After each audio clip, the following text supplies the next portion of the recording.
Hello दोस्तों, कैसे हैं आप सब। स्वागत है आपका मेरे यूट्यूब चैनल में। मैं अनुराधा। जैसा कि आपने लास्ट वीडियो में मेरी देखा होगा कि मैंने लास्ट वीडियो में सीपीए के बारे में कवर किया था, तो मैं आज फर्स्ट पार्टी और थर्ड पार्टी के बारे में बताना चाहती हूँ। इस वीडियो से आपको क्लियर हो जाएगा कि फर्स्ट पार्टी और थर्ड पार्टी में क्या डिफरेंस है, एक्चुअल में ये इंश्योरेंस क्या होती हैं। बात आती है कि हमें व्हीकल का इंश्योरेंस लेना क्यों ज़रूरी होता है, मतलब इंश्योरेंस लेना ही पड़ता है हमें। थर्ड पार्टी इंश्योरेंस, जब भी हम अपनी गाड़ी को, अपने व्हीकल को रोड पे लेके जाते हैं तो उसमें कुछ रिस्क इन्वॉल्व होते हैं। उनको कवर करने के लिए, उन्हीं की भरपाई के लिए गवर्नमेंट ने इंश्योरेंस लेना कंपलसरी किया हुआ है। ये आपका कोई चॉइस नहीं है कि आपको लेना है या नहीं लेना है, वो आपको लेना ही पड़ेगा। थर्ड पार्टी इंश्योरेंस, आप गाड़ी रोड पे चला रहे हैं तो आपको वो इंश्योरेंस परचेज करना ही पड़ेगा। अब वो रिस्क कवर इन्वॉल्व क्या होते हैं जब हम गाड़ी रोड पे चलाते हैं। मान लीजिए कि हो सकता है कि आपकी गाड़ी से किसी पर्सन को हिट हो गया, आपने अपनी गाड़ी से किसी पर्सन को हिट कर दिया, या फिर आपने अपनी व्हीकल से किसी पर्सन के व्हीकल को हिट कर दिया, या फिर ये भी हो सकता है कि आपने किसी पर्सन की प्रॉपर्टी को डैमेज कर दिया। प्रॉपर्टी में आप दुकान भी आ सकती है, वो उस नुकसान की भरपाई के लिए लायबल हो जाता है। मीन्स उसको उस नुकसान की भरपाई करनी होती है। अब फर्स्ट पार्टी इंश्योरेंस है, थर्ड पार्टी है, तो आप सोच रहे होंगे कि सेकंड पार्टी कौन है। एक्चुअल में फर्स्ट पार्टी होता है ऑनर, जिनके नाम पे व्हीकल है, वो फर्स्ट पार्टी होते हैं। सेकंड पार्टी होती है इंश्योरेंस कंपनी। जिस इंश्योरेंस कंपनी की आपने पॉलिसी ले रखी है अपने व्हीकल की, वो इंश्योरेंस कंपनी सेकंड पार्टी होगी। और थर्ड पार्टी होती है वो पर्सन रोड पे जिसका आपके व्हीकल से कुछ नुकसान हो गया है, उसकी भरपाई करने के लिए ही थर्ड पार्टी इंश्योरेंस लिया जाता है। वो पर्सन थर्ड पार्टी होता है। अभी बात करते हैं कि थर्ड पार्टी इंश्योरेंस लेना कंपलसरी है, इसमें कोई ऑप्शन नहीं है। फर्स्ट पार्टी इंश्योरेंस आप ना भी लें, आपकी चॉइस है, बट थर्ड पार्टी इंश्योरेंस लेना कंपलसरी है। वो लायबिलिटी पार्ट है जो कि आपको लेना ही पड़ेगा अपनी गाड़ी रोड पे लाने के लिए। ये एक्चुअल IRDAI की नॉर्म्स में है कि थर्ड पार्टी इंश्योरेंस आपको कंपलसरी है। अब बात करते हैं कि थर्ड पार्टी इंश्योरेंस जब हम परचेज करते हैं तो उसका अमाउंट क्या होता है। वो एक्चुअली फिक्स होता है अमाउंट।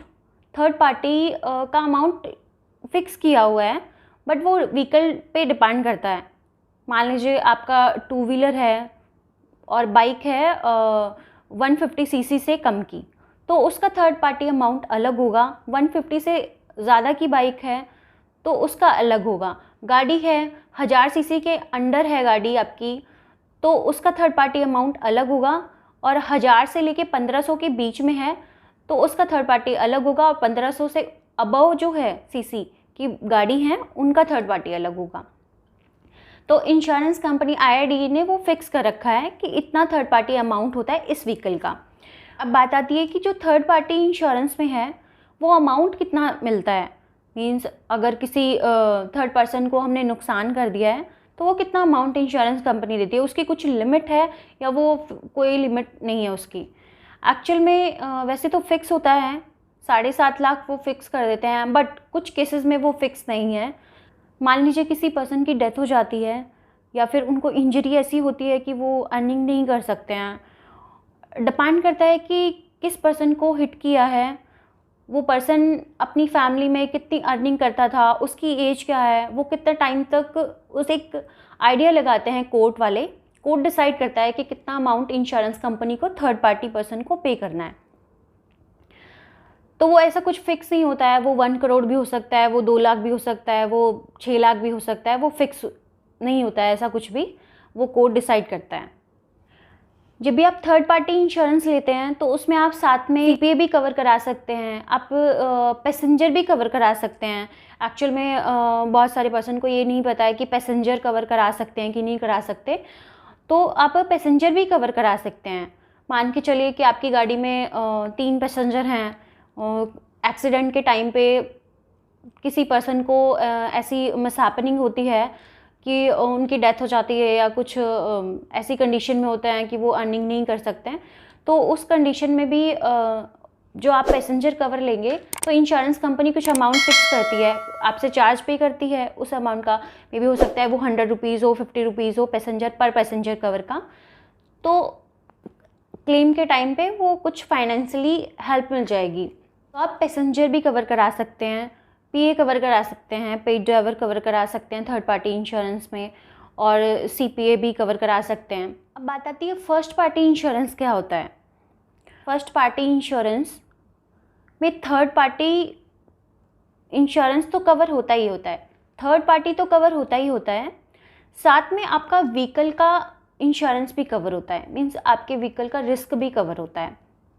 आपके व्हीकल को एक्सीडेंट के टाइम पे कुछ नुकसान होता है, डैमेज होता है, उसकी कवरेज के लिए फर्स्ट पार्टी और साथ में थर्ड पार्टी तो कंपलसरी है, तो वो तो कॉम्प्रहेंसिव पॉलिसी में फर्स्ट पार्टी में भी आपको लेना ही होगा। पार्टी इंश्योरेंस में क्या आपकी पूरी गाड़ी कवर होती है एक्सीडेंट के टाइम पे, जितना भी अमाउंट उसको ठीक कराने में लगता है, क्या इंश्योरेंस कंपनी सारा पे करती है?